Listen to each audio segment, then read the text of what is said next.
Hello అందరికీ, నేను మీ సిపోరా మహి. అందరు బాగున్నారా? మేమైతే చాలా బాగున్నామండి. సో ఒకళ్ళైతే నాకు కామెంట్ అయితే చేశారు, కాశ్మీర్ గులాబీ కలర్స్ చూపియండి అని చెప్పి. కాశ్మీర్ గులాబీలో 2 కలర్సే ఉంటాయండి, ఒకటి పింక్ ఒకటి వైట్. వైట్ దానికంటే పింక్ చాలా బాగుంటుంది. నేను చూపిస్తున్నాను కదా, ఇవన్నీ కాశ్మీర్ గులాబీలే. ఇవన్నీ పింక్ కలర్ అండి. దీంట్లో 2 కలర్స్ మాత్రమే ఉంటాయి. ఇవి చాలా అంటే చాలా ఫ్లవర్స్ వస్తాయి, గుత్తులు గుత్తులు పూస్తాయి. ఫ్లవర్స్ కూడా చూస్తున్నారు కదా, ఒక్క మండకే 10-20 అట్లా పూస్తాయి. కాశ్మీర్ గులాబీ చూపించాను. నెక్స్ట్ అయితే బటన్ రోజ్ చూద్దామండి. బటన్ రోజ్ కూడా చాలా పూస్తాయి. సో కాశ్మీర్కి బటన్ రోజ్కి తేడా ఏంటిదంటే స్మెల్ అనేది వస్తుంది. కాశ్మీర్ గులాబీకి స్మెల్ బాగుంటుంది.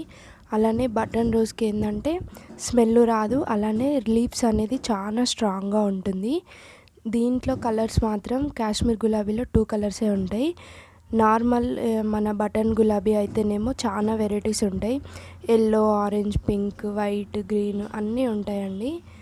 సో చూపిస్తున్నాను కదా, ఇది ఒక డిఫరెంట్ అయిన గులాబీ అండి. ఇది నేను చాలా రోజుల నుండి చూస్తున్నాను. సో అలానే పూస్తున్నాయి. నేను ఏదైనా చీడ వచ్చిందేమో, పురుగు వచ్చిందేమో అనుకున్నా, కానీ అదొక డిజైన్ అండి. గులాబీలు 3 సార్లు ఫ్లవర్స్ వచ్చినాయి, 3 సార్లు అట్లనే పూసినాయి అవి. సో ఇంకా వైట్ అయితే ఉన్నాయండి.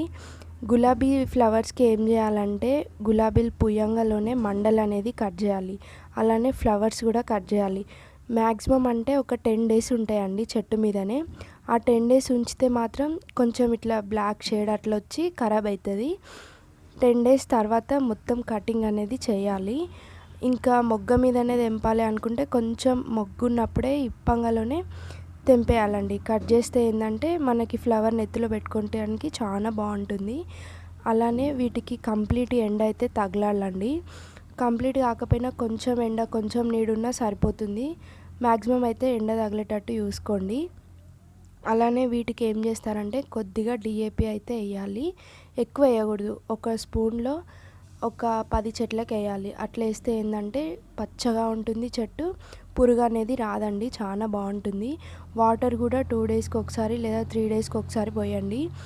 బాగా వాటర్ పోసినా కానీ చెట్టు అనేది, వేర్లు అనేది మురిగిపోతుందండి. ఇది మాత్రం గుర్తుపెట్టుకోండి. ఈ నర్సరీ ఎక్కడ అని అనుకుంటున్నారా? హుజరాబాద్ రజిత నర్సరీ, వరంగల్ రోడ్కి ఉంటుందండి. మీకు ఏమేమి డౌట్స్ ఉన్నాయో నాకైతే కామెంట్ అయితే చేయండి. సారీ, నాకు కామెంట్ పెట్టారు కానీ నేను ఆ రోజే చూసుకున్నాను, కాకపోతే వీడియో చేయడానికి లేట్ అయిందండి. ఏమనుకోకండి. Thank you for watching. ఇలాంటి వీడియోలు కావాలంటే సబ్స్క్రైబ్.